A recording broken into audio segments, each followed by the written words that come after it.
Hello everyone, I am CA Vivek Kumar Sharma with you all to discuss about advanced accounting. Yes, this is a paper in group 2. मेरे ख्याल से group 1 अभी तक over हो चुका है, हो गया ना? नहीं सर, थोड़ा सा बचा हुआ है, कोई बात नहीं, थोड़ा बचा हुआ होगा, क्या फ़र्क पड़ता है, वो भी ओवर हो जाएगा, कोई दिक्कत नहीं है ना? तो अभी हम लोग ग्रुप 2 एडवांस अकाउंटिंग के बारे में बात करते हैं कि एडवांस अकाउंटिंग का सिलेबस क्या है। इसके बारे में बात करने से पहले सबसे पहले हम लोग एक बात करेंगे कि एडवांस अकाउंटिंग कैसा पेपर है। तो बस मैं इतना बोलूँगा, इस पेपर में 80 मार्क्स से कम अगर आप एक्सपेक्ट करते हैं तो आप क्राइम कर रहे हैं, आप पाप कर रहे हैं, आप जुर्म कर रहे हैं, समझ रहे हैं? आपको कम से कम 80 मार्क्स एक्सपेक्ट करना है इस पर्टिकुलर पेपर में। इतना प्यारा पेपर है ये, है ना? क्यों ऐसा क्यों बोल रहे हैं भाई? मेरा first of all past experience है, बहुत सिक्योरिंग है, मार्क्स सिक्योर होता है इसमें बहुत अच्छे तरीके से, पहला। दूसरा चीज़ क्या है, एक सिस्टमैटिक प्रेजेंटेशन है ना? जैसा बोल दिया वैसा ही प्रेजेंट करना है आपको। बहुत ज़्यादा टेक्निकलिटीज़ में डेफिनेटली उसका लॉजिक तो समझना पड़ेगा, बट आपको बहुत ज़्यादा टेक्निकलिटीज़ में नहीं जाना है। एक प्रोसेस है, उस प्रोसेस को फॉलो करके आप क्या किए, उसको प्रेजेंट कर दिए। यस, प्रेजेंटेशन रिक्वायरमेंट यहाँ पर बहुत रेलिवेंट होगा, समझ रहे हैं? नाम तो है एडवांस अकाउंटिंग, डेफिनेटली, क्योंकि ये एक्सपेक्ट करता है कि आप लॉजिक सीख चुके हैं ग्रुप 1 में, फाउंडेशन में तो आप फंडामेंटल्स सीखे थे, ग्रुप 1 में अकाउंटिंग सीख चुके हैं, है ना? ग्रुप 2 में ये मोर और लेस क्या है, उन सब अकाउंटिंग का प्रेजेंटेशन और उन सब अकाउंटिंग के लिए जो लॉ का रिक्वायरमेंट है और अकाउंटिंग स्टैंडर्ड्स का रिक्वायरमेंट है, उन सब पर ज़्यादा ये ध्यान देता है। इसीलिए ये पेपर बहुत, एक तरीके से देखा जाए तो बहुत ज़्यादा आपको बेस के तरफ सिखाने में नहीं जाएगा, रैदर बहुत ज़्यादा आपको बेसिक चीज़ सिखाने में नहीं जाएगा, रैदर क्या करेगा, उन सब का एप्लीकेशन सिखाएगा। हाँ, जिसको बेसिक भी नहीं आता है फिर तो भाई दिक्कत है, लेकिन ऐसा नहीं होगा भाई। आपने ग्रुप 1 पढ़ लिया है इसलिए अकाउंटिंग का बेसिक्स तो आपको पता ही है, ऐसा अपने एक्सपेक्ट करते हैं और सब कोई बहुत अच्छा मार्क्स इसमें ला सकते हैं, ऐसा हम 100% श्योर हैं और लाते भी आए हैं, हमेशा से लाते आए हैं स्टूडेंट्स इसमें बहुत अच्छा मार्क्स, आगे भी लेकर के आएंगे। तो चलिए सबसे पहले हम लोग डिस्कस करते हैं, आप मेरे स्क्रीन पर आइए, डिस्कस करते हैं कि सिलेबस क्या है एडवांस अकाउंटिंग का, है ना? ये मॉड्यूल से ही लिया हुआ आपका शीट है। तो सिलेबस क्या है आपके एडवांस अकाउंटिंग का, देखिए 100 मार्क्स का पेपर है ना? इसमें सबसे पहले अकाउंटिंग स्टैंडर्ड्स हैं, 13 अकाउंटिंग स्टैंडर्ड्स है। कितने? 13 अकाउंटिंग स्टैंडर्ड्स है जो आपको इसमें कवर करने हैं, है ना? क्या क्या अकाउंटिंग स्टैंडर्ड्स है छोड़िए, टोटल मिला करके कितने अकाउंटिंग स्टैंडर्ड्स हैं? 13 अकाउंटिंग स्टैंडर्ड्स है ना आपके ग्रुप 2 में। जैसे 1 2 3 4 5 6 7 8 9 10 11 12, 1 2 3 4 5 6 7 8 9 10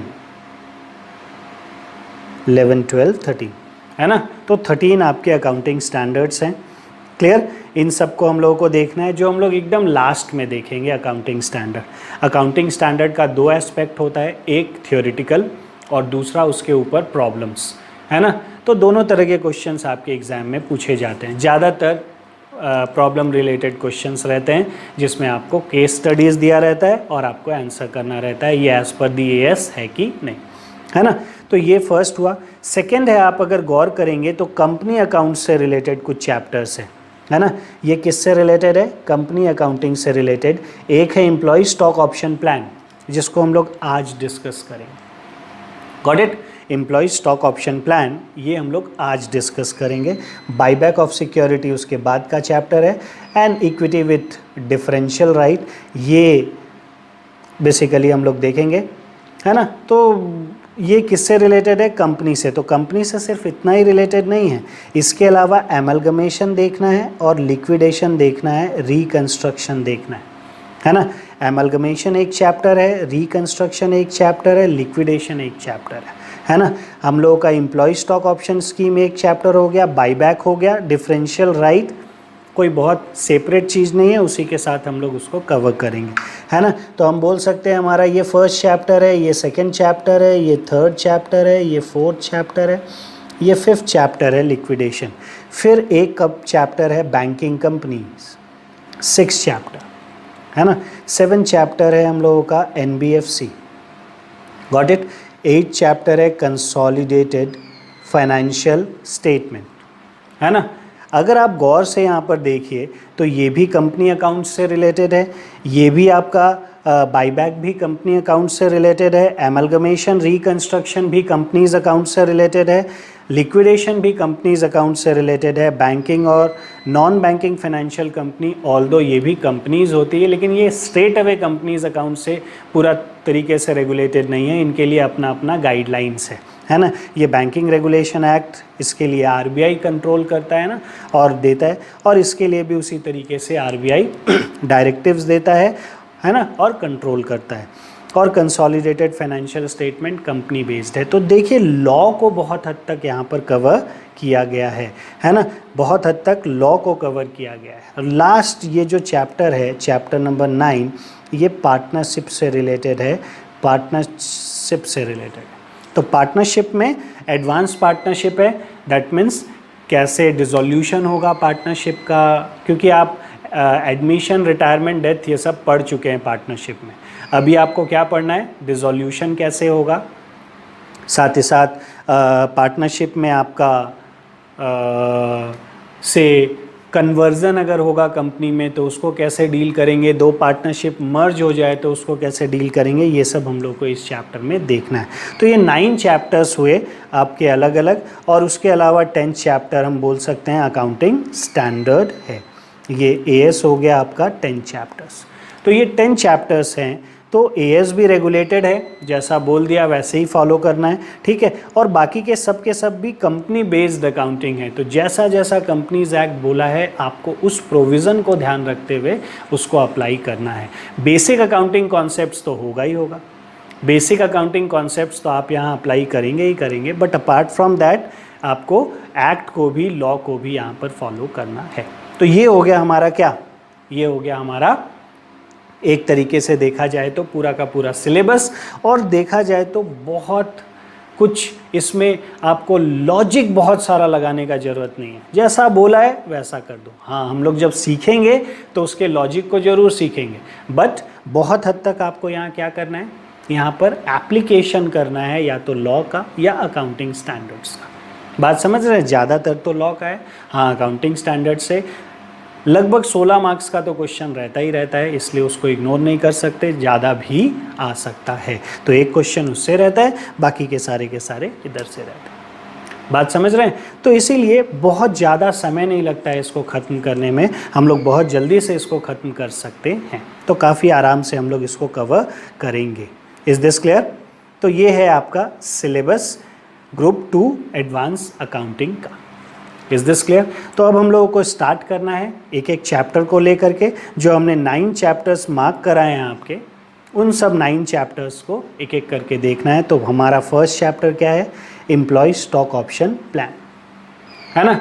हम लोग आज इसी से स्टार्ट करेंगे। अगेन रिपीट कर रहा हूँ मैं, अकाउंट्स, ग्रुप 2 अकाउंट्स में बहुत मार्क्स आता है, बहुत मार्क्स आता है, समझ रहे हैं। तो आप यहाँ पर टारगेट बना करके चलिए कि आपको अच्छा खासा मार्क्स यहाँ पर सिक्योर करना है ना। और ये बहुत टफ नहीं है, बहुत ज़्यादा प्रॉब्लमेटिक नहीं है, इजी है, प्रोवाइडेड आपको रिवाइज तो करना ही है, होमवर्क्स भी बनाना है, रिवाइज भी करना है। क्लियर है? चलिए, तो अब हम लोग आगे बढ़ते हैं, हम लोग चलते हैं, फर्स्ट चैप्टर स्टार्ट करते हैं अपना, employ stock option scheme. This is our new chapter, employee stock option. Okay, तो employee stock option plan, employee stock option scheme, ये दोनों टर्म यूज़ किया जाता है। employee stock option plan या फिर employee stock option scheme, ये दोनों का दोनों इंटरचेंजेबली यूज़ होता है। क्या है ये, इसको समझने से पहले एक छोटा सा सिंपल सा चीज़ समझिए कि अगर इसको समझने से पहले एक छोटा सा चीज़ समझिए कि अगर कोई ऑर्गेनाइजेशन एम्प्लॉय को कुछ इंसेंटिव देता है या कुछ सैलरी देता है तो क्या एंट्री पास करता है? ऑर्गेनाइजेशन एम्प्लॉय को सैलरी दिया, क्या एंट्री पास करेगा? Salary account debit to cash, isn't it? अगर हम लोग एक सिंपल तरीके से जाएं तो सैलरी पेमेंट करना है एम्प्लॉय को तो क्या एंट्री पास होना है? That is salary account debit to cash. और अगर ये सैलरी आउटस्टैंडिंग रह गया तो हम लोग एंट्री पास करेंगे salary account debit to outstanding salary. Simple. Employ को सैलरी दे दिया तो सैलरी टू कैश, और अगर एम्प्लॉय को सैलरी नहीं दिया तो सैलरी टू आउटस्टैंडिंग सैलरी, है कि नहीं?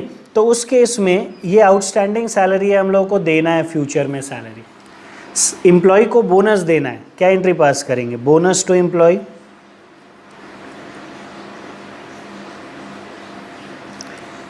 अकाउंट डेबिट टू कैश या आउटस्टैंडिंग बोनस अकाउंट।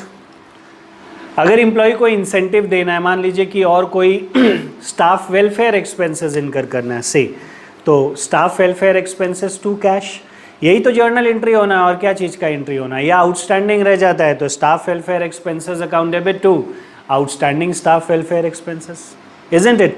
तो यही हम लोगों का क्या है? एक्सपेंसेस है, जो हम लोगों का एक्सपेंसेस इनकर हुआ और या तो पे कर दिए या आउटस्टैंडिंग रहा। क्लियर है? तो इसी तरीके से ऑर्गेनाइजेशन या फिर हम बोले कंपनी अपने एम्प्लॉयज़ को, कंपनी बात ध्यान रखिएगा, कंपनी अपने एम्प्लॉयज़ को शेयर्स भी तो दे सकता है। तो कंपनी अपने एम्प्लॉयज़ को अगर मान लीजिए कि कुछ इंसेंटिव के बदले शेयर देता है, से कंपनी ने एम्प्लॉय से काम कराया 5 लाख रुपीस का, इंसेंटिव्स 5 लाख रुपीस का है और कंपनी पे कर देता है। Incentives account debit to bank account, company ने पे कर दिया 5 लाख रुपीस का इंसेंटिव टू एम्प्लॉयज़। तो अगर कंपनी ने इंसेंटिव्स एम्प्लॉय को पे कर दिया 5 लाख रुपीस का, तो कंपनी के लिए ये इंसेंटिव एक्सपेंस हो गया। कंपनी के पास एक और उपाय है कि इन सब इंसेंटिव्स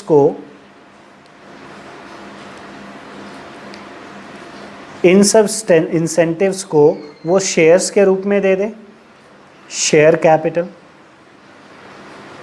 है ना? ये 5 लाख रुपीस का इंसेंटिव के बदले उसने एम्प्लॉयज़ को 50,000 शेयर्स इशू कर दिया, 10 रुपीज़ वाला।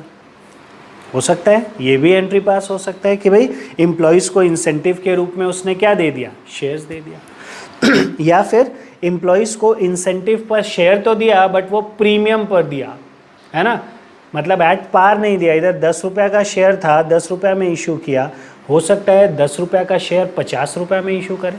तो इन दैट केस इंसेंटिव का क्या होगा? Incentives account debit to share capital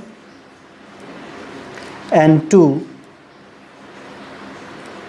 securities premium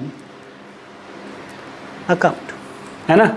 incentives account debit to share capital and to securities premium account.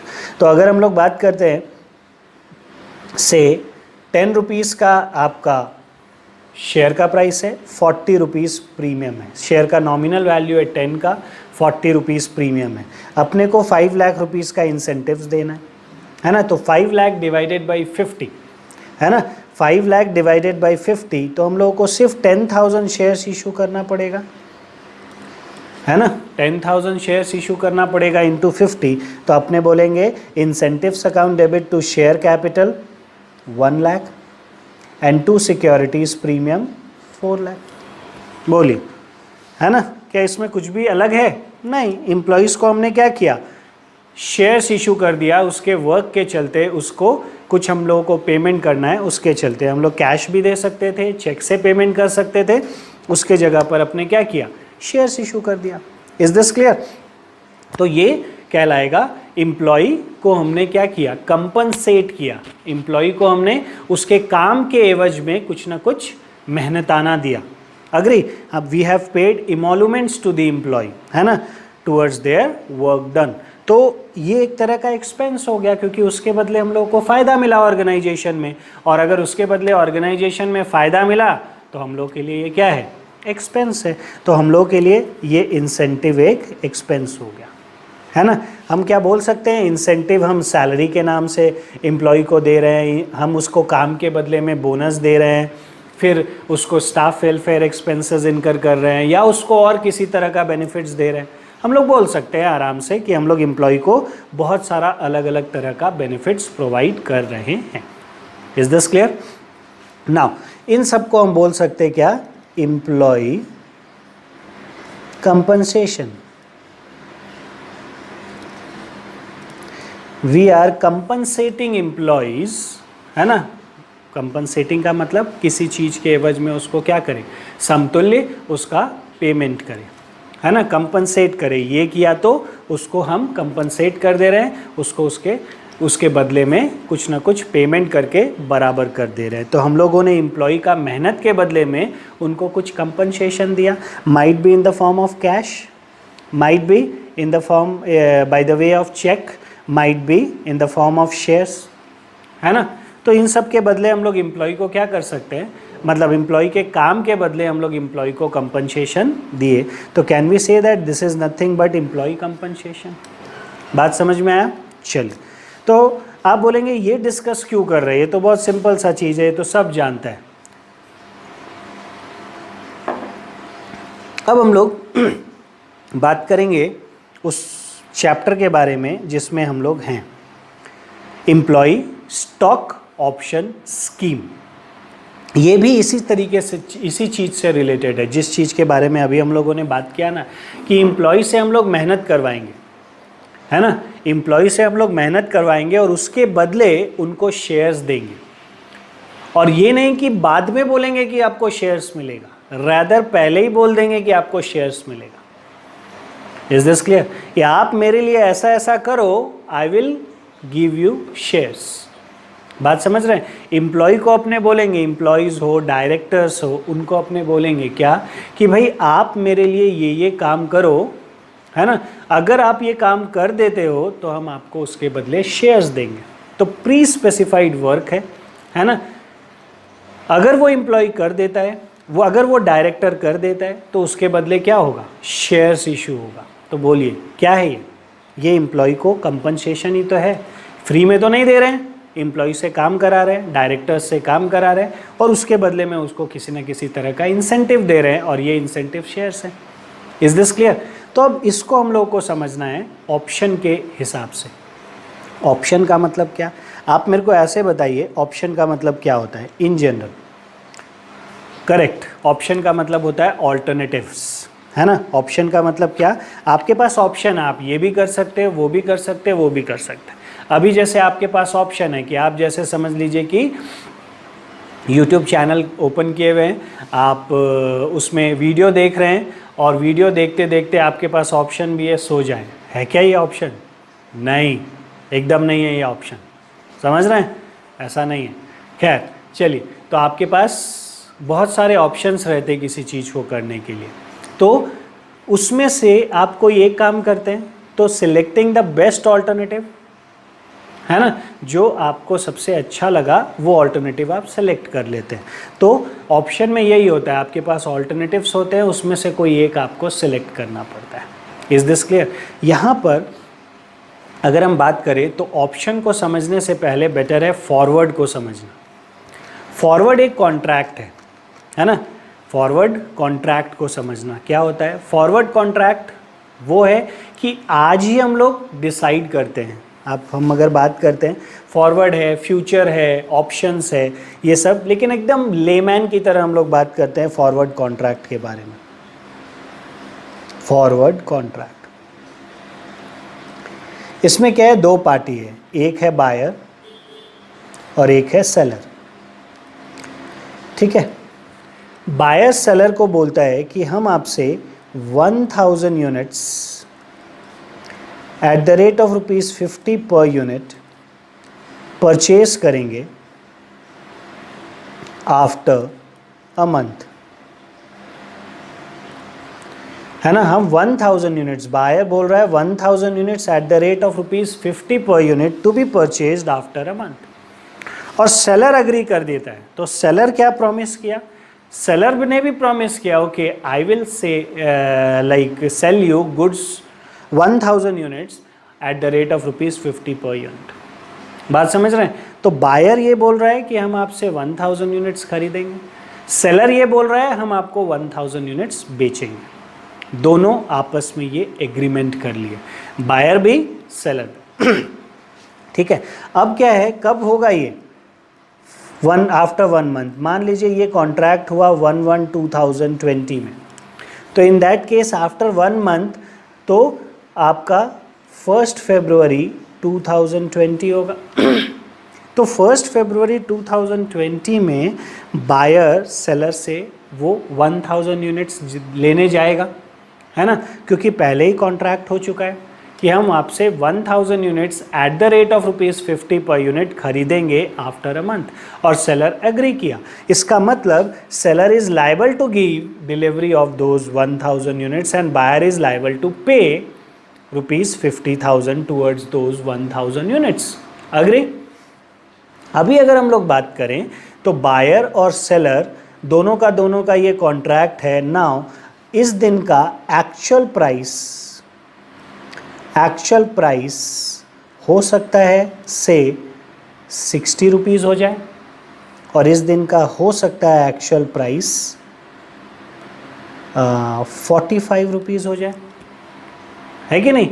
लेकिन फिर भी कॉन्ट्रैक्ट को एक्सरसाइज करना है कितने में, 50 में, क्योंकि एक कॉन्ट्रैक्ट हो चुका है। बायर ने कहा कि भाई मैं आपसे 50 रुपये में खरीदूंगा गुड्स, और सेलर ने कहा मैं आपको 50 रुपये में बेचूंगा गुड्स। तो दोनों का दोनों क्या है, बायर सेलर को, सेलर बायर को, दोनों आपस में क्या किया, एक दूसरे को गुड्स खरीदने और बेचने के लिए अग्री हो चुका है। तो इन दैट केस बायर ये गुड्स 50 रुपीज़ में खरीदेगा और सेलर ये गुड्स 50 रुपीज़ में 1 महीने के बाद बेचेगा। नाउ जल्दी से मेरे को बताइए कि बायर को फ़ायदा होगा कि नुकसान, और सेलर को फ़ायदा होगा कि नुकसान। सोचिए, सिंपल सा सिचुएशन है, जल्दी से बताइए।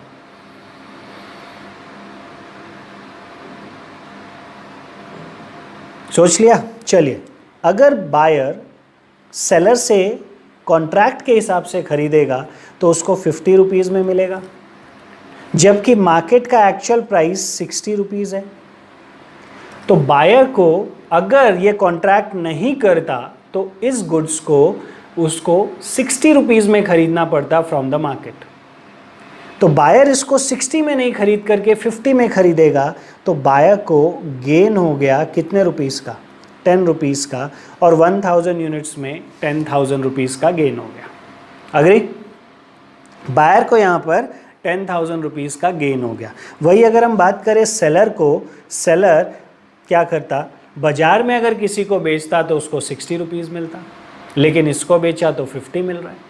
Is this clear. तो सेलर को 10 रुपये का नुकसान हो गया।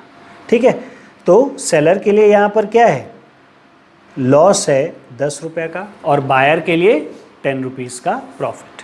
क्लियर है, क्योंकि कॉन्ट्रैक्ट हो चुका है इसीलिए उसको एक्सरसाइज करना ही पड़ेगा। फॉरवर्ड कॉन्ट्रैक्ट में ये है कि भाई आज के दिन में देयर आर 2 पार्टीज। ठीक है, आज के दिन में 1 party has agreed to purchase और sell specified quantity at a pre specified price, है ना।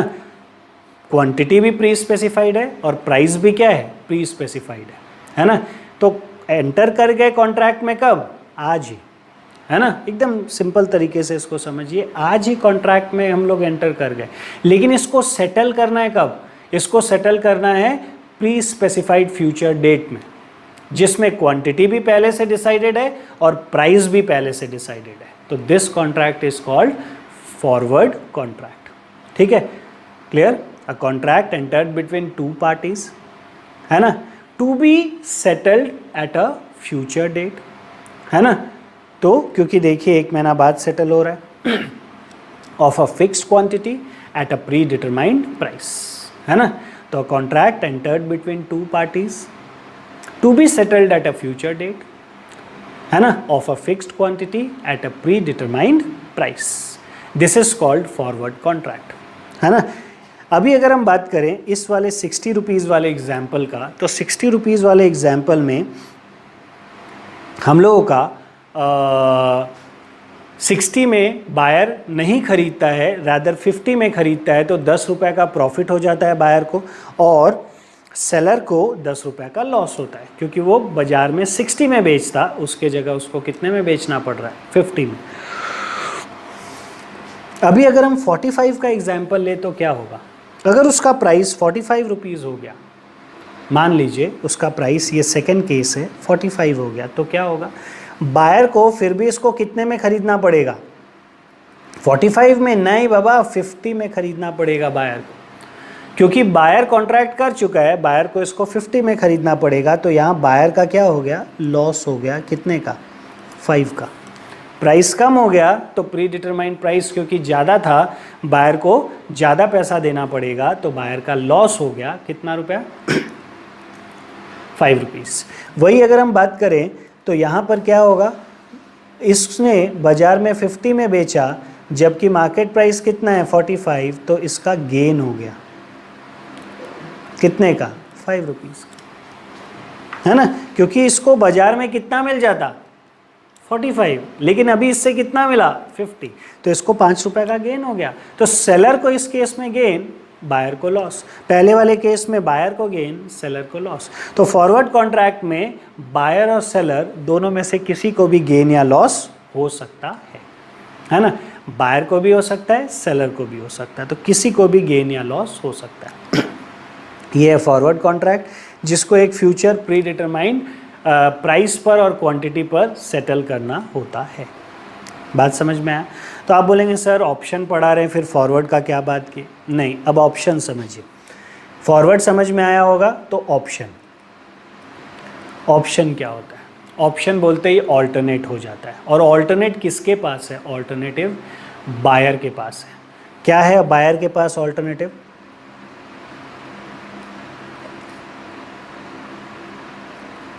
बायर के पास ऑल्टरनेटिव है, मन करेगा खरीदेंगे, नहीं मन करेगा नहीं खरीदेंगे, ठीक है, बायर के पास ऑल्टरनेटिव है, मन करेगा खरीदेंगे, नहीं मन करेगा नहीं खरीदेंगे। Got it. तो option is a right but not an obligation in the hands of buyer. मतलब ऑप्शन राइट है, राइट मतलब क्या, मन करेगा खरीदेंगे, नहीं मन करेगा नहीं खरीदेंगे। Is this clear. तो उस केस में अगर सेम यही ऑप्शन कॉन्ट्रैक्ट में एंटर होते हैं 1/1/2020 में 1000 units at the rate of ₹50 per unit after 1 month, ठीक है, फिर कॉन्ट्रैक्ट में एंटर हो गए, आफ्टर 1 मंथ हमको क्या करना है कि 1000 यूनिट्स आपसे खरीदना है, कितने रुपए में, 50 रुपये में, ठीक है, करे, लेकिन ये ऑप्शन है, option in the hands of buyer है। कल को अगर मान लीजिए 1/2/2020 में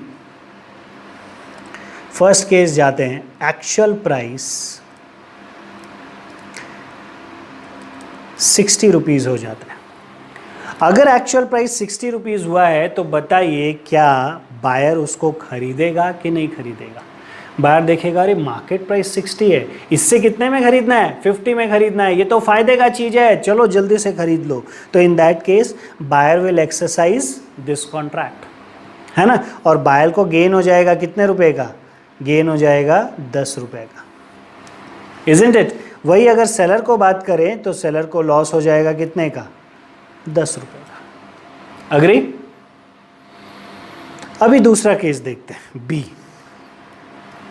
ठीक है, एक्चुअल प्राइस हो जाता है 45, राइट किसके पास है, बायर के पास। बायर क्या सोचेगा, मार्केट में 45 में मिल रहा है, कौन खरीदेगा इससे 50 में, नहीं खरीदेंगे इससे 50 में, कितना में खरीदेंगे, 45 में, जाकर के बाजार से 45 में खरीद लेंगे। और अगर बाजार से हम 45 में खरीद लेते हैं तो हमको इसको कुछ नहीं देना होगा, 45 में चीज़ मिलेगा, 5 रुपया बच जाएगा। तो बताइए क्या बायर क्या करेगा, बायर बोलेगा नहीं भाई हमको नहीं खरीदना है, ठीक है, सेलर क्या कर सकता है? कुछ नहीं कर सकता है, because option is a right but not an obligation in the hands of a buyer, है ना। बायर के पास है मजा, सेलर के पास कोई मजा नहीं है। Is this clear? तो आप बताइए, क्या ये प्रैक्टिकली पॉसिबल है कि ऐसा तरह का कॉन्ट्रैक्ट कभी भी कोई भी डील करेगा, कोई भी एग्जीक्यूट करेगा, कोई भी एंटर करेगा? नहीं, ऐसा कॉन्ट्रैक्ट में कोई भी एंटर नहीं करेगा। क्यों? क्योंकि सेलर क्या बोलेगा? कभी कोई सेलर नहीं जाएगा बोले यार हमको तो कभी फायदा ही नहीं होगा, लॉस हो सकता है, फायदा नहीं हो सकता है। लेकिन फिर भी ये कॉन्ट्रैक्ट होता है क्योंकि इसमें प्रीमियम दिया जाता है। उसको क्या बोलते हैं? अपफ्रंट प्रीमियम, है ना। अपफ्रंट प्रीमियम दिया जाता है और वो प्रीमियम सेलर को मिलता है। किसको? सेलर को, क्योंकि रिस्क किसका है? सेलर का है। अगर समझ लीजिए प्रीमियम इज ऑफ ₹6, कितने का प्रीमियम है? 6 रुपये का प्रीमियम है ना। तो सेलर विल गेट ₹6, है ना। तो यहाँ पर बताइए सेलर को फ़ायदा कितने का हुआ? 6 रुपये का, और लॉस हो गया 10 का, तो नेट में कितने का लॉस हुआ? सेलर को नेट में 4 रुपये का लॉस हुआ। Is this clear? सेकेंड वाले केस में सेलर को फ़ायदा कितने का हुआ? 6 रुपये का। इसका क्या 1 रुपया भी गया? नहीं। तो इन दैट केस सेलर का गेन कितने का हो गया? 6 रुपये का सेलर का नेट गेन हो गया। ठीक है, अभी सिर्फ सेलर का बात कीजिए, अभी सिर्फ सेलर का बात कीजिए। ठीक है, तो ऑप्शन में सेलर को प्रीमियम मिलता है। ठीक है, ऑप्शन में सेलर को प्रीमियम मिलता है, तो वो प्रीमियम उसका फ़ायदा हो गया, और जो डिफरेंस का जो अमाउंट है वो उसका नुकसान हो गया। ठीक है, फिर से हम रिपीट करें, बायर और सेलर ने दोनों ने एक कॉन्ट्रैक्ट किया और ये ऑप्शन कॉन्ट्रैक्ट था। इसमें बायर बोला मैं आपसे 1000 यूनिट्स 50 रुपीज़ में 1 महीना के बाद ले लूँगा। सेलर बोला मैं आपको 1000 यूनिट्स 1 महीना के बाद 50 रुपीज़ में बेच दूंगा, लेकिन आपको इसके बदले प्रीमियम देना पड़ेगा 6 रुपया। तो बायर विल पे प्रीमियम कितने का? 6 रुपये का। This is an outflow for buyer and seller will get premium, this is an inflow for seller. Seller के लिए फ़ायदा, बायर के लिए खर्च। Is this clear? अभी क्या है, बाद में जब सेटलमेंट का टाइम आएगा तो in that case buyer will have a gain of ₹10, because market में मिल रहा है 60 रुपये में चीज़ और ये ख़रीदा है 50 रुपये में, तो 10 रुपये का इसको फ़ायदा हुआ। बट ही हैज़ पेड कितना? ₹6 एज प्रीमियम। तो इन दैट केस उसका नेट लॉस कितने का हो जाएगा? Net gain, sorry, net gain कितने का होगा? 4 रुपीज़ का होगा। किसका? बायर का। क्लियर? और सेलर का नेट गेन पर यूनिट कितने का हो जाए? नेट लॉस कितने का हो जाएगा? 4 रुपीज़ का हो जाएगा। बात समझ रहे हैं? वही अगर प्राइस 45 हो जाता है तो बायर को 6 रुपया देना पड़ेगा, है ना। ये प्रीमियम बायर को देना पड़ेगा 6 रुपया, और सेलर को 6 रुपया मिल जाएगा। तो सेलर का गेन हो गया 6 रुपया, बायर के लिए 6 रुपया नुकसान हो गया। समझ रहे हैं? तो बताइए ऑप्शन में क्या होगा? Option is a right but not an obligation in the hands of a buyer, है ना।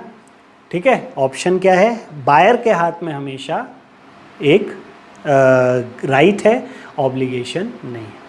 Is this clear? ये जनरल ऑप्शन है। Okay, to purchase some goods और कमोडिटी और security at a predetermined price, है ना, to be settled at a fixed date.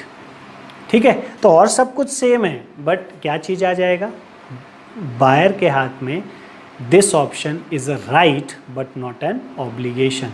Right मतलब मन किया खरीदेंगे, नहीं मन किया नहीं खरीदेंगे। ऑब्लिगेशन नहीं है कि खरीदना ही पड़ेगा, बट फॉरवर्ड क्या था? Forward right as well as obligation दोनों था, लेकिन ये क्या है? सिर्फ एक राइट है बायर के लिए और ऑब्लिगेशन नहीं है। और सेलर, तो बताइए सेलर को फ़ायदा हो सकता है? हाँ हो सकता है। बायर को फ़ायदा हो सकता है? हाँ हो सकता है। Then it is a business.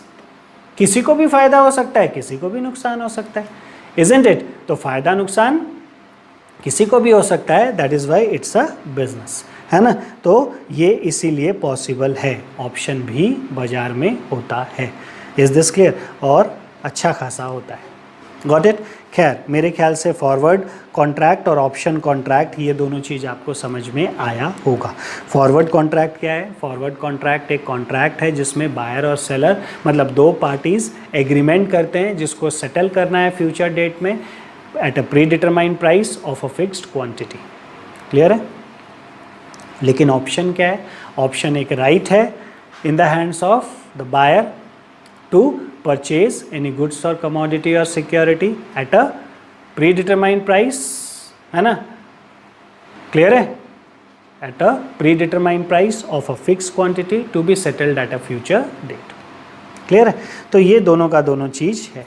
अब लेकिन हम लोग को पढ़ना क्या है? हम लोग को ऑप्शन पढ़ना है, और वो भी किसके लिए? एम्प्लॉय के लिए। जब एम्प्लॉय को स्टॉक देंगे हम, है ना, शेयर्स और सिक्योरिटीज़ देंगे हम, उसके लिए हम लोग को पढ़ना है ऑप्शन। थोड़ा बहुत समझ में आ रहा है? चलिए अभी हम चलते हैं कहाँ? एम्प्लॉय स्टॉक ऑप्शन स्कीम में। ठीक है, और यहाँ पर डेफिनेशन को देखने का कोशिश करते हैं।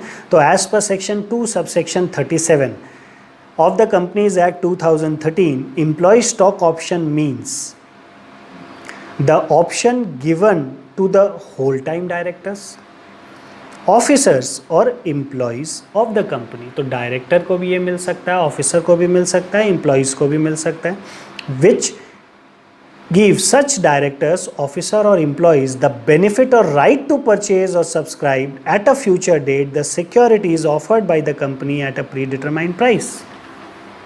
ठीक है सारा का सारा वही जो हम लोग पढ़े थे। ठीक है कि भाई एम्प्लॉय क्या कर सकते हैं? एम्प्लॉय हो, डायरेक्टर हो, ये लोग क्या कर सकते हैं? ये लोग क्या कर सकते हैं? ये लोग के पास में एक राइट है, बेनिफिट और राइट है, राइट टू परचेज और subscribe at a future date. ठीक है, क्या? सिक्योरिटीज, सिर्फ सिक्योरिटीज, है ना, offered by the company at a predetermined price. ठीक है, तो it's a right but not an obligation to acquire securities. ठीक है, at a predetermined price of a fixed quantity to be settled at a future date. तो employees can purchase at a future date securities from the company at a predetermined price. बात समझ में आ रहा है? What is employ stock option? फिर से हम रिपीट करते हैं कि एम्प्लॉय कैन परचेज सिक्योरिटीज और शेयर्स, ठीक है, of the company at a future date, है ना, and that also at a predetermined price. ठीक है, तो क्या वो बोल रहे हैं यहाँ? It has right to purchase और subscribe at a future date. ठीक है, क्या? The securities eight a predetermined price. Clear?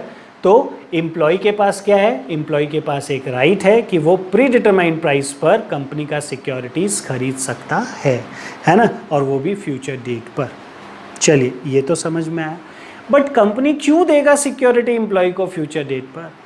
Company अपने एम्प्लॉय को सिक्योरिटीज़ क्यों देगा फ्यूचर डेट पर? ये भी तो सवाल उठता है। तो आइए उसको समझते हैं। क्लियर है? उसको हम लोग समझते हैं यहाँ पर कि कंपनी भाई क्यों देगा एम्प्लॉय को फ्यूचर डेट पर कोई सिक्योरिटी कि भाई आप मेरे से खरीदो। देखिए कंपनी क्या करेगा, एम्प्लॉय को बोलेगा कि भाई हम कुछ कंडीशंस दे रहे हैं, है ना, और एक पीरियड बता रहे हैं। ठीक है, आपको क्या करना है? ये कंडीशंस को फुलफिल करना है। ठीक है, आपको ये कंडीशन को क्या करना है? फुलफिल करना है। ठीक है, अगर आप ये कंडीशन फुलफिल कर देते हैं तो in that case after 2 years, 3 years, 4 years हम आपको क्या करेंगे? शेयर्स देंगे। ठीक है, तो इन दैट केस हम क्या करेंगे? पीरियड मान लीजिए ईयर्स हो गया। ठीक है, तो अगर आप वो कंडीशन फुलफिल कर देते हैं तो हम आपको क्या करेंगे? आफ्टर फ्यू ईयर्स कुछ शेयर्स दे देंगे। तो अगर ये कंडीशन फुलफिल हुआ वेल एंड गुड, नहीं हुआ तो दिक्कत है, तब फिर आपको शेयर्स नहीं मिलेगा। Is this clear? अब जैसे एक छोटा सा एग्जांपल लेते हैं। कंपनी बोलता है अपने एम्प्लॉयज़ को से आफ्टर 3 years, ठीक है, हम आपको 5000 शेयर्स देंगे of ₹10 each eight the rate of ₹50 पर शेयर। ₹10 वाला शेयर हम ₹50 में देंगे, लेकिन कब? After 3 years। ठीक है, लेकिन कुछ कंडीशंस हैं। मान लीजिए कंडीशन है कि आपको सेल्स को बढ़ाना पड़ेगा इतना, से हम ऐसे ही अपने मन से कंडीशन ले रहे हैं कि भाई sales is to be increase by 30%। Increase in sales by 30%। आपको सेल्स बढ़ाना पड़ेगा 3 साल में, आज जितना है उससे 30% सेल्स बढ़ाना पड़ेगा। अगर आप अपना सेल्स बढ़ा देंगे 30%, तो इन दैट केस हम आपको 3 साल के बाद 5000 शेयर ₹50 में देंगे। आप बोलेंगे यार क्या बड़ा काम कर रहा है। नहीं, इसका जो दाम है, मार्केट प्राइस है आज ईयर 0 में, मान लीजिए ₹500। अब बोलिए कैसा लग रहा है? तो company is ready to give you shares जिसका आज का प्राइस इज 500, उसको 50 में, ₹450 का क्या मिल रहा है आपको? डिस्काउंट। और ₹450 का discount 450 into 5000, if you are an employ you will get a total discount of 22,50,000। ठीक है, आपको 22,50,000 का डिस्काउंट मिल रहा है। अगर आज के हिसाब से देखें तो बोलिए एक्साइटेड हो जाएंगे कि नहीं? अरे यार मज़ा आ जाएगा, 22,50,000 कमाएंगे शेयर में, इजंट इट? कि भाई 500 रुपये का शेयर ₹50 में मिलेगा। तो you will try to increase what? Sales. जी जान लगा करके आप सेल्स बढ़ाने का कोशिश करेंगे, और अगर आप बढ़ा लेते हैं तो after 3 years you will get those shares at a predetermined price. Is this clear? इसी प्राइस पर मिल जाएगा। But what if in future से आफ्टर 3 years मार्केट प्राइस जो है शेयर्स का ₹900 हो जाता है। 3 साल के बाद में उस कंपनी का शेयर का मार्केट प्राइस 900 हो जाता है। भाई आपका एक्चुअल प्रॉफिट तो और बढ़ जाएगा। काउंट करते हैं ना, देखते हैं। 850 इंटू कितना? 5000, and that is nothing but 42,50,000, है ना? अमिताभ बच्चन ऐसे ही बोलते हैं ना, 42,50,000 आपने कमाया है ना? तो उस केस में आपने कमा लिया 4250। Is this clear? बोलिए आप as an employ, as a rational employ, आप क्या उन 5,000 शेयर्स को खरीदेंगे कि नहीं खरीदेंगे आफ्टर 3 years? है ना? हम तो खरीदेंगे भाई, आपका नहीं पता।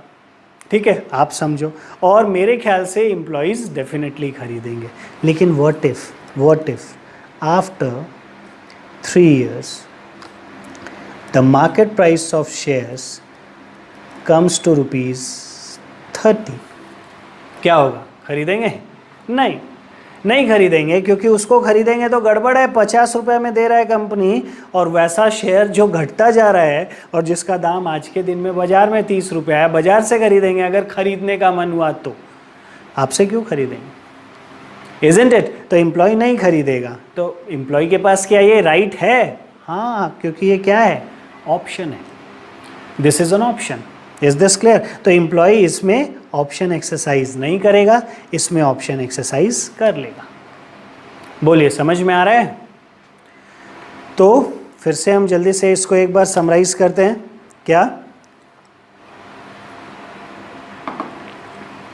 ऑप्शन एक राइट है in the hands of employ, ठीक है, जो कंपनी ऑफर करता है कि आप प्री डिटरमाइंड प्राइस पर फ्यूचर डेट में कंपनी का शेयर्स खरीद सकते हैं।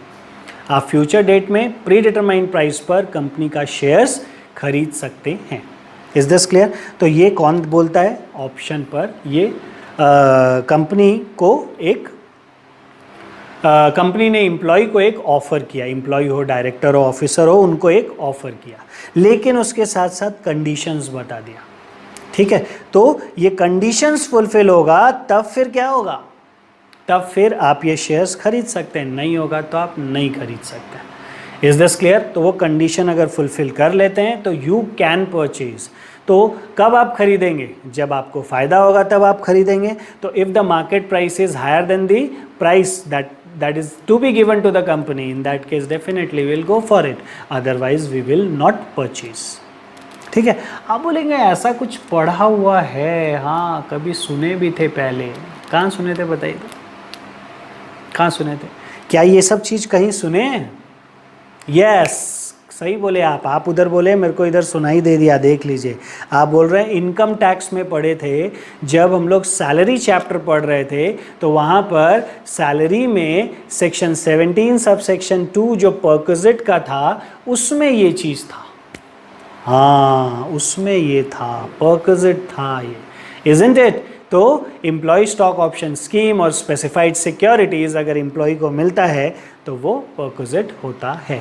खैर वहाँ पर पढ़े थे इसलिए थोड़ा थोड़ा आपको याद होगा, है ना। वही सेम चीज़ का अकाउंटिंग क्या करना है वो हम लोग यहाँ पर पढ़ेंगे, समझ रहे हैं? उसका टैक्स कंसिक्वेंसेस क्या होगा वो इनकम टैक्स में पढ़े थे, और अकाउंटिंग कैसा ट्रीटमेंट करना है वो हम लोग यहाँ पर पढ़ेंगे।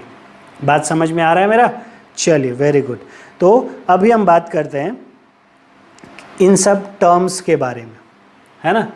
ये जो कंडीशन बोला ना, मान लीजिए हम लोग का कंडीशन क्या था कि एम्प्लॉय को जी जान लगा करके 3 वर्षों में कंपनी का जो सेल्स है वो आज के कंपैरिजन में 30% इंक्रीज कर देना है। Is this clear? ये दूसरा क्या है? दूसरा ये है कि उसका जो पीरियड है, एक प्री स्पेसिफाइड पीरियड है 3 साल, उसमें करना है ना। प्राइस, नंबर ऑफ शेयर्स भी स्पेसिफाइड है और साथ ही साथ उसका प्राइस भी स्पेसिफाइड है। Is this clear? तो चलिए इसका नाम देना स्टार्ट करते हैं। ये जो कंडीशंस होता है इसको वेस्टिंग कंडीशन बोलते हैं। क्या कंडीशन बोलेंगे? Wasting condition. क्या कंडीशन? Wasting, VESTING। जो कंडीशन देता है उन सब कंडीशंस को बोलेंगे वेस्टिंग कंडीशन, है ना। जो कंडीशन दिया एम्प्लॉयर एम्प्लॉय को कि भाई ये आपको फुलफिल करना होगा। हमारे एग्जाम में what is the vesting condition? हमारे एग्जाम्पल में, सॉरी एग्जाम बोल दिया, एग्जाम्पल में the vesting condition is the sales should be increased by 30%, है ना। तो the sales should be increase by 30%, ये हो गया हमारा वेस्टिंग कंडीशन। Got it? और ये जो पीरियड है ये कहलाएगा वेस्टिंग पीरियड। 3 इयर्स है ना, वेस्टिंग पीरियड कहलाएगा, vesting period. Is this clear? 5000 shares दे रहा है, ये कहलाएगा ऑप्शन, है ना। यही है ऑप्शन। हम बोलेंगे 5000 ऑप्शंस है, 200 ऑप्शंस है, 1000 ऑप्शंस है, ठीक है। इसको ऑप्शन बोला जाता है, ऑप्शन। क्लियर है? देन ये 50 है, this is option price. 50 rupees क्या है? Option price. Got it? भाई जितने में आपको शेयर्स खरीदना है, जितने में एम्प्लॉयज़ को शेयर्स खरीदना है उसको हम क्या बोलेंगे? Option price. जितना रुपया दे करके एम्प्लॉय को शेयर खरीदना है that is called what? Option price. समझ रहे हैं? तो हम लोग क्या बोलेंगे उसको? Option price. तो क्या होगा? 5000 शेयर्स 50 रुपया और वही ऑप्शन प्राइस। 50 रुपया ऑप्शन प्राइस है जितने में शेयर खरीदना है ना। ऑप्शन हो गया भाई, 5000 शेयर का ऑप्शन है, ठीक है। वेस्टिंग पीरियड है, जितना पीरियड तक आपको कंडीशंस फुलफिल करना है। और उसके बाद में फिर क्या है? जो कंडीशंस है उसको बोलेंगे वेस्टिंग कंडीशन। और ये पूरे प्रोसेस को क्या बोलेंगे? वेस्टिंग। पूरे के पूरे प्रोसेस को बोलेंगे वेस्टिंग। वेस्ट, है ना। वेस्ट का ऐसे मतलब होता है एक्सरसाइज करना, है ना। तो वेस्टिंग। चलिए आइए थोड़ा सा अभी हम लोग पढ़ते हैं, उसके बाद और टर्म्स को भी हम लोग समझेंगे, ठीक है। तो आइए आप इस शीट पर आइए, ये शीट आप आराम से डाउनलोड कर सकते हैं, नीचे डिस्क्रिप्शन बॉक्स में आपको दिया हुआ होगा, है ना। आइए 1-2 टर्म समझते हैं। सबसे पहला टर्म है ग्रांट, ठीक है। जब एम्प्लॉय को ये ऑफर देता है, जिस दिन अनाउंसमेंट किया होगा, सुनो सुनो सुनो, है ना, आता है ना घर के बाहर में अनाउंसमेंट करता है डम डम डम डम डम डम करके, नहीं मूवीज़ में अनाउंसमेंट करता है, सॉरी, ठीक है, गांव में अनाउंसमेंट होता है, सुनो सुनो सुनो, डम डम डम डम डम डम, ठीक है, वो अनाउंसमेंट कर रहा है, क्या अनाउंसमेंट कर रहा है, वो एम्प्लॉय जो 3 साल में सेल्स को बढ़ा करके 30% कर देता है, 30% से बढ़ाएगा, उनको आफ्टर 3 ईयर्स हम लोग शेयर्स देंगे, उनको आफ्टर 3 ईयर्स हम लोग क्या करेंगे, शेयर्स देंगे 50-50 रुपये में, ठीक है। 3 साल बाद शेयर का प्राइस कुछ भी रहे कोई फ़र्क नहीं पड़ता है, हम तो 50 रुपीज़ में ही उनको शेयर्स देंगे, है ना। तो कंडीशन भी बता दिया, सब कुछ बता दिया। ये जो ऑफ़र किया गया है दिस इज़ कॉल्ड ग्रांट, है ना, ग्रांट ऑफ ऑप्शन, ठीक है। Grant of option means giving an option to the employees to subscribe to the shares of the company, है ना। तो ये जो ग्रांट किए मतलब गिविंग द ऑफर, है ना, कि भाई एम्प्लॉयज़ को हमने ऑफर दिया कि आप कंपनी का शेयर्स खरीदो, गॉट इट। फिर क्या है, वेस्टिंग, अभी तुरंत हम लोग डिस्कस किए थे। It is the process by which employee is given, तो it is process by which employee is given the right to apply for shares of the company against the option granted to him in purchase of shares by the employee in pursuance of ESOP, है ना।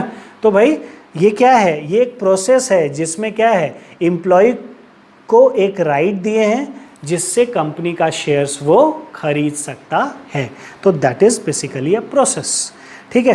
Vesting period अभी तुरंत हम लोग देखे थे, वो period जिसमें वो कंडीशंस जो है उसको फुलफिल करना है ना, वो पीरियड जिसमें वेस्टिंग कंडीशंस को फुलफिल करना है उसको बोलेंगे वेस्टिंग पीरियड, है ना। वेस्टिंग कंडीशन क्या हुआ, जो एम्प्लॉयर ने टारगेट्स दिया है, जो कंपनी ने टारगेट्स दिया है उसको अचीव करना है, and that is called what, wasting conditions. और वेस्टिंग पीरियड जितने समय तक में उन सब के सब कंडीशंस को अचीव कर लेना है, that is called vesting period, ठीक है। फिर क्या है, option. Option means a right, option means a right but not an obligation, इसको एक साथ ही लिखते हैं, एक ही फ्रेज है ना। Option is a right but not an obligation granted to an employee in pursuance of ESOS, ESOS is employ stock option scheme, और कहीं ईसॉप भी लिखता है employee stock option plan. ESOS to apply for shares of the company at a predetermined price, ठीक है। आप company का share खरीद सकते हैं प्रीडिटरमाइंड प्राइस पर, ये जो राइट दिया गया है आपको, दिस इज कॉल्ड ऑप्शन, है ना, this is called option. Now intrinsic value, ये क्या है, इंट्रिंसिक वैल्यू, है ना। What is this, intrinsic value of the option is the excess of market price, excess of market price of the underlying share on the grant date, किस date में, on the grant date, over the exercise price, over the exercise price, exercise price is option price, है ना। exercise price के बगल में लिख लीजिए what is this, this is option price, option price, अरे यही प्राइस है ना जिसमें हम लोगों को शेयर खरीदना है, the price at which the shares are to be purchase, मतलब right is to be exercised is called what, exercise price, तो यही है ऑप्शन प्राइस। तो क्या चीज़ के बीच का डिफरेंस है बताइए, इंट्रिंसिक वैल्यू, फिर से पढ़ रहे हैं, intrinsic value of option is the excess of market price of the underlying share on the grant date over its exercise price, तो market price over its exercise price is called what, this is called intrinsic value, यही बोला ना, excess of market price of underlying shares on the grant date over exercise price, तो exercise price से ज़्यादा जितना market price हो किस दिन, grant date को, that is called intrinsic value, ठीक है। हमारे पास एक एग्जाम्पल है आपके लिए intrinsic value निकालने के लिए, चलिए यहाँ पर 1 मिनट लीजिए और जल्दी से बताइए what is the intrinsic value.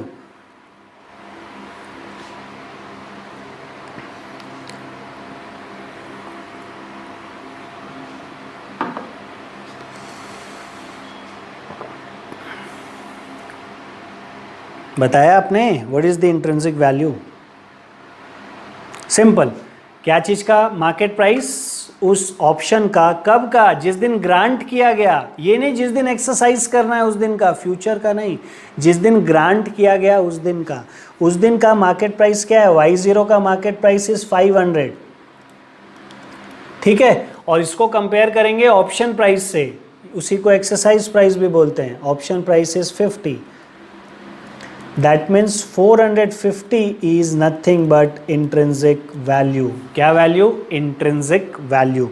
Intrinsic value of what? Intrinsic value of option. ये नहीं कि इंट्रिंसिक वैल्यू ऑफ शेयर्स, नहीं, intrinsic value of options. Options का मतलब कि जो हम लोग को मिला है उसमें जो हम लोगों का डिफरेंस है वो कितने का है? 450 का है। Is this clear? 450 का इज द डिफरेंस। नाउ अगर हम बात करें टोटल डिस्काउंट कितना होगा? 450 इंटू 5,000, 5,000 शेयर्स है ना, दैट इज मेरे ख्याल से 22,50,000 था, 22,50,000। ठीक है, this is aggregate of option discount, isn't it? This is aggregate of intrinsic. Intrinsic value is nothing but option discount ना, डिस्काउंट जो मिला ऑप्शन है ना, इसको समझिए। डिस्काउंट कितने का दिया कंपनी? भाई 500 रुपये का शेयर आज के दिन में आपको 50 रुपये में ऑफर कर रहा है, तो this is nothing but option discount. तो ये क्या है? 450 रुपये is discount and nothing but option discount, है ना। ये ऑप्शन डिस्काउंट क्या है? यही ऑप्शन डिस्काउंट को हम क्या बोल रहे हैं? इंट्रिंसिक वैल्यू बोल रहे हैं। और ये ऑप्शन डिस्काउंट किसके हिसाब से हम कैलकुलेट किए हैं? फ्यूचर के प्राइस से कि आज के प्राइस से? आज के प्राइस से, है ना। आज का मार्केट वैल्यू से कंपेयर किए हैं किसको? आज के मार्केट वैल्यू से कंपेयर किए हैं हम लोग ऑप्शन प्राइस को, है ना। ये नहीं कि भाई 900 रुपये से कंपेयर करेंगे, नहीं, 900 रुपये से नहीं। कहाँ से करेंगे 900? आज जब ऑफ़र किए तो आज के प्राइस से ना कंपेयर करेंगे, isn't it? तो ऑप्शन डिस्काउंट जो है वो कैसे निकाले हम लोग यहाँ पर? इंट्रिंसिक वैल्यू के बेसिस पर। Intrinsic value of option that is 500 minus 50, 450, है ना। ये जिस दिन ग्रांट किए उस दिन का मार्केट प्राइस है और ये ऑप्शन प्राइस है। तो ये तो एक शेयर का हुआ ना। अगर हम टोटल नंबर ऑफ शेयर्स 5,000 जो है उसका अगर निकाले तो 5,000 इंटू 450 इज 22,50,000। तो 22,50,000 this is called accounting value. Accounting value, what is this? This is accounting value. Accounting value is aggregate of option discount, है ना, total option discount. Accounting value और कुछ नहीं है, रादर क्या है? एग्रीगेट ऑप्शन डिस्काउंट है। और वही अगर हम बात करें इंट्रिंसिक वैल्यू तो एक शेयर का ऑप्शन डिस्काउंट है। लिख लिए मेरे ख्याल से। आइए हम लोग अकाउंटिंग वैल्यू को भी पढ़ते हैं। यहाँ पर है ना, अकाउंटिंग वैल्यू ऑफ ऑप्शन, ये देखिए, aggregate of fair value of option और aggregate of intrinsic value of option. अभी इसके ऊपर ध्यान दीजिए, फेयर वैल्यू तो पढ़े ही नहीं है, तो aggregate of intrinsic value of option, है ना। टोटल जो हम लोगों का ऑप्शन डिस्काउंट है दैट इज बेसिकली व्हाट? अपना अकाउंटिंग वैल्यू फॉर ऑप्शन, समझ रहे हैं। तो अगर हम इंट्रिंसिक वैल्यू का बात करें तो हम लोग के एग्जाम्पल के हिसाब से 450, और अकाउंटिंग वैल्यू का बात करें तो 22,50,000 हम लोग के एग्जाम्पल के हिसाब से। बात समझ में आ रहा है? फेयर वैल्यू अभी नहीं पढ़े बाबा, डोंट वरी, अभी हम लोग सिर्फ ऑप्शन में इंट्रिंसिक वैल्यू को लेकर के ही आगे बढ़ रहे हैं। आइए हम लोग क्या क्या दे थे, जल्दी से आइए। हम लोगों ने देखा ग्रांट, कि भाई जिस दिन ऑफ़र किया जाता है एम्प्लॉय को खरीद लेना है शेयर इतने समय के बाद में, ठीक है, तो जिस दिन ऑफ़र किया जाता है दैट इज़ कॉल्ड ग्रांट, और जिस दिन ऑफ़र किया गया दैट इज़ ग्रांट डेट, है ना। जो ऑफ़र किया गया दैट इज़ ग्रांट, और जिस दिन ऑफ़र किया गया दैट इज़ ग्रांट डेट, है ना। वेस्टिंग क्या हुआ? वो पूरा प्रोसेस हुआ जिसमें एम्प्लॉयज़ को हमने ऑप्शन दिया और एम्प्लॉय उसको एक्सरसाइज करेंगे, है ना। वो पूरा प्रोसेस कहलाएगा वेस्टिंग। वेस्टिंग पीरियड क्या है? वेस्टिंग पीरियड इज़ वो पीरियड जिसमें हम लोग को कंडीशंस को फुलफ़िल करना है, कंडीशंस को फुलफ़िल करना है, that period is called vesting period, है ना। और रहा बात ऑप्शन क्या है? Option is nothing but right. Now option is a right but not an obligation, है ना, given to an employee, है ना, to subscribe for company shares at a future date, है ना, and that also at a predetermined price, ठीक है। फिर क्या है, accounting value that is aggregate of option discount, and option discount is nothing but intrinsic value. Intrinsic value can be calculated taking market price of the grant date, जिस दिन offer किए उस दिन का market price, less option price या exercise price. इतना कुछ देखे, एक और चीज देखेंगे, क्या है, दैट इज एक्सरसाइज पीरियड. क्या, एक्सरसाइज पीरियड. एक्सरसाइज पीरियड, ये क्या होता है एक्सरसाइज पीरियड? देखिए, मान लीजिए आपको 1 जनवरी 2020 को एक ऑप्शन ग्रांट हुआ. दिस इज ग्रांट डेट, है ना, इस दिन ऑप्शन ग्रांट हुआ. ठीक है, इसका वेस्टिंग पीरियड है 3 इयर्स. कितना है, 3 इयर्स. तो बताइए 2020 एक साल हो जाएगा, 2021 दूसरा साल, 2022 तीसरा साल. तो वेस्टिंग पीरियड 31 दिसंबर 2022 में खत्म हो जाएगा, है ना. तो ग्रांट डेट से ये कितना साल हो गया, 1 साल हो गया आपका, खत्म होगा 31 दिसंबर 20. दूसरा साल आपका खत्म होगा 31 दिसंबर 21, और तीसरा साल आपका खत्म हो जाएगा 31 दिसंबर 22. ये ईयर 1 हो गया, ये ईयर 2 हो गया, ये ईयर 3 हो गया. तो ये जो पीरियड है this is called vesting period, है ना. ईयर 1, ईयर 2, ईयर 3, ये कहलाएगा आपका वेस्टिंग पीरियड. मतलब इस समय आपको जी जान लगा के मेहनत करना है, कंपनी में बने रहना है. एक तो नौकरी छोड़ के नहीं जाना है भाई, अगर नौकरी छोड़ करके चले गए तो फिर फ़ायदा कहाँ से मिलेगा, समझ रहे हैं. तो उस केस में एक तो नौकरी छोड़ करके नहीं जाना है, दूसरा क्या है, दूसरा जो कंडीशंस दिया हुआ है जी जान लगा करके उसको फुलफिल करना है. ठीक है, तो this is the period in which vesting conditions are to be fulfilled is called what, vesting period. अब समझ लीजिए 31 मार्च को you have complied with, you have followed all the rules and regulation and fulfilled the condition. तो क्या होगा, तब फिर अब आपको शेयर खरीदने का राइट है. अब 3 साल के बाद आपको शेयर खरीदने का राइट है. तो क्या आप 1 जनवरी 2023 कब होगा, इसके बाद का पीरियड, वेस्टिंग पीरियड के बाद ही ना आप शेयर खरीद सकेंगे. तो वेस्टिंग पीरियड के बाद आप जा करके क्या कभी भी शेयर खरीद सकते हैं कि कोई एक पर्टिकुलर डेट में करेंगे, बोलता नहीं, उसके लिए एक पीरियड दिया जाता है. पीरियड क्या, कि जैसे 31 दिसंबर 2022 को अपना वेस्टिंग पीरियड खत्म हो गया ना, तो 31 दिसंबर 2022 के बाद 1 जनवरी को आप कंपनी को जा कर के ऑफ़र कर सकते हैं, सर हमको शेयर्स दीजिए. आप 10 जनवरी को कर सकते हैं, 1 फरवरी को कर सकते हैं. कब तक करेंगे, तो आपको एक पीरियड दिया जाएगा that is called exercise period. क्या होगा, एक्सरसाइज पीरियड. एक्सरसाइज पीरियड का मतलब वो पीरियड जितने पीरियड में आपको क्या करना है, शेयर्स का एप्लीकेशन कर देना है.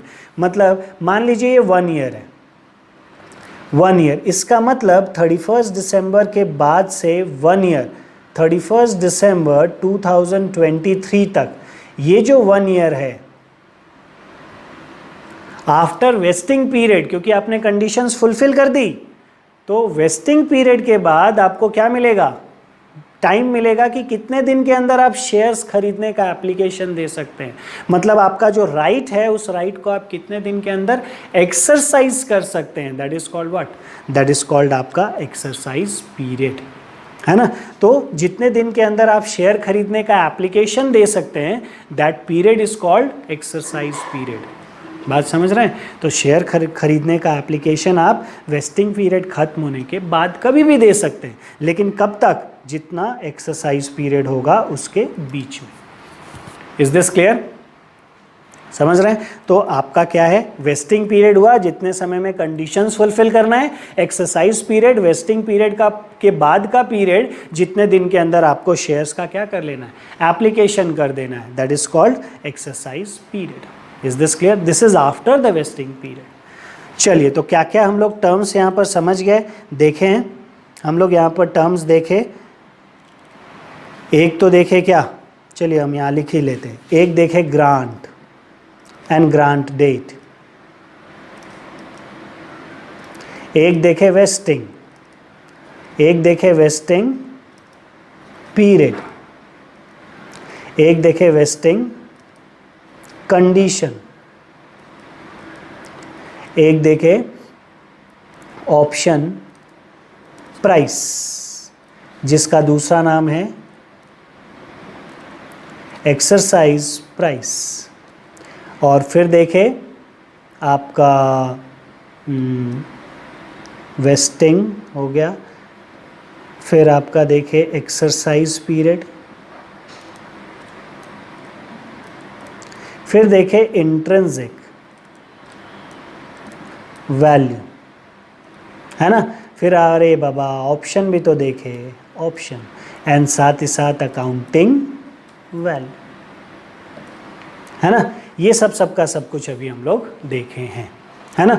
अब इन सब के साथ ही हम लोग को क्या करना है, अकाउंटिंग सीखना है। कुछ एक टर्म हम लोग अभी नहीं देखे हैं, ठीक है, देखेंगे, बट एक बार अकाउंटिंग करना स्टार्ट करते हैं तो क्या होगा, एक पिक्चर क्रिएट हो जाएगा, एक ऑरा क्रिएट हो जाएगा, हम लोग अपने आप को एस्टैब्लिश कर देंगे वहाँ पर, है ना। उसके बाद फिर हम क्या करेंगे, और भी टर्म्स को और ज़्यादा रिफाइन करेंगे हम लोग, है ना। तो जल्दी से बताइए क्या हुआ ऑप्शन, ये क्या है, पहले सबसे पहले बताइए ये क्या है जो हम लोग पढ़ रहे हैं। एक्चुअली कंपनी अपने प्रोडक्टिविटी को बढ़ाने के लिए, अपने प्रोडक्शन को बढ़ाने के लिए, अपने प्रॉफिट को बढ़ाने के लिए या अपने सेल्स को बढ़ाने के लिए एम्प्लॉयज़ को कुछ ना कुछ क्या करता है, ऑप्शन देता है, जिससे एम्प्लॉय क्या करें, ज़्यादा से ज़्यादा मेहनत करके काम करे और साथ ही साथ कंपनी का प्रॉफिट, सेल्स, ये सब बढ़े।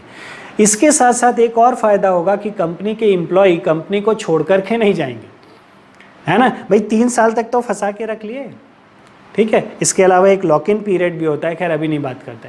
तो इसके इस तरीके से कंपनी में एम्प्लॉय तो अब 3 साल तक छोड़ करके नहीं जाएगा कंपनी को, एक तो वो कंडीशन हो गया, साथ ही साथ कंडीशन हो गया कि भाई प्रॉफिट भी बढ़ा करके दो। तो ऑर्गेनाइजेशन अपना प्रॉफिटेबिलिटी को बढ़ाने के लिए एम्प्लॉय को क्या करता है, कुछ ऑप्शंस देता है, जिससे क्या हो, एम्प्लॉय उससे एक्सरसाइज करके कुछ बेनिफिट ले और साथ ही साथ कंपनी को क्या करे, प्रॉफिट अर्न करके दे। तो बताइए हम लोग के मतलब कंपनी के लिए ये पर्पसफुल एक्टिविटी हुआ कि नहीं, कंपनी के लिए ये पर्पसफुल एक्टिविटी हुआ, है ना, कि कंपनी का इंटेंशन क्या है, प्रॉफिट बढ़ाना है, कंपनी का सेल्स बढ़ाना है। तो बताइए जो ऑप्शन डिस्काउंट दिया जाता है, जो डिस्काउंट दिया जा रहा है, 500 रुपये का शेयर 50 रुपये में इशू कर दिया जा रहा है एम्प्लॉय को, तो ये जो 450 रुपये का डिस्काउंट दिया जा रहा है, क्या ये कंपनी के लिए नुकसान है कि एक्सपेंस है? इज दिस अ लॉस और एन एक्सपेंस? कंपनी एम्प्लॉय को 500 रुपये का शेयर कितने में दे रहा है, 50 रुपये में दे रहा है, तो कम बताइए कंपनी के लिए ये एक्सपेंस है कि ये लॉस है? बट ऑब्वियस पर्पसफुल इनकरेंस है भाई, एक्सपेंस होगा, इसका इंटेंशन है कुछ ना कुछ क्या करो, कमाई बढ़ाओ। तो this is not a loss, rather this is an expense. तो ये जो एम्प्लॉय को डिस्काउंट दे रहे हैं, जिसका नाम इंट्रिंसिक वैल्यू हम लोग रखे, है ना, एक एक शेयर में, और टोटल में अकाउंटिंग वैल्यू रखे, तो ये कुछ नहीं है, रादर एक एक्सपेंस है कंपनी के हाथ में। Is this clear? तो अभी चलिए एक छोटा सा ब्रेक लेते हैं, और ब्रेक लेने के बाद आएंगे और आकर के फिर से इस पर डिस्कशन करेंगे और अकाउंटिंग ट्रीटमेंट भी हम लोग देखेंगे।